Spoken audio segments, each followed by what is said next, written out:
Alors comme le titre l'indique, c'est malheureux, mais les recruteurs prennent de moins en moins de temps à lire vos lettres de motivation, même celles que vous avez pris le temps de préparer. Dans cette vidéo, je vais vous donner 3 conseils pour donner envie aux recruteurs de vous lire ou en tout cas d'aller chercher les informations qui vous motivent à postuler à telle ou telle offre.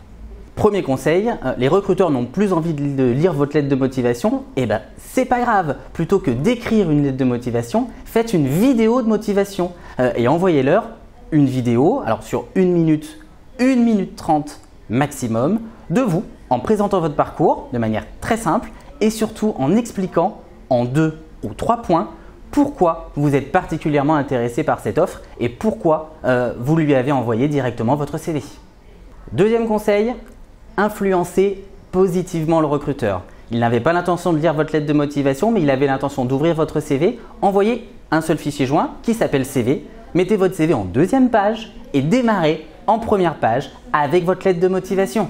Le recruteur, en ouvrant le document, se sentira obligé de lire au moins en partie le document avant d'arriver directement au CV.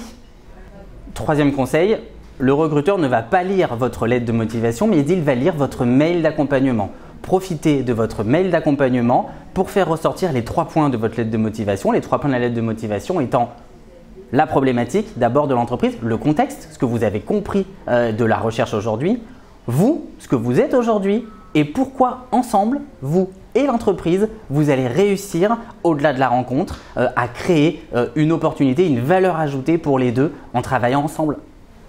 Si les lettres de motivation sont de moins en moins lues, il sera important, suite à l'entretien ou à l'échange que vous avez eu avec le recruteur par téléphone, de lui envoyer un mail de remerciement. C'est exactement la même chose qu'une lettre de motivation, mais en mode « je vous remercie d'avoir échangé avec moi, je vous remercie de m'avoir donné un petit peu plus d'informations sur l'entreprise, le contexte, j'ai mieux compris les enjeux, j'ai mieux compris où étaient les difficultés de l'entreprise et voilà en quoi je réponds parfaitement à votre problématique. » Donc, au-delà de la lettre de motivation, pensez absolument à ce mail de remerciement ou à cette lettre de remerciement suite à votre échange avec le recruteur.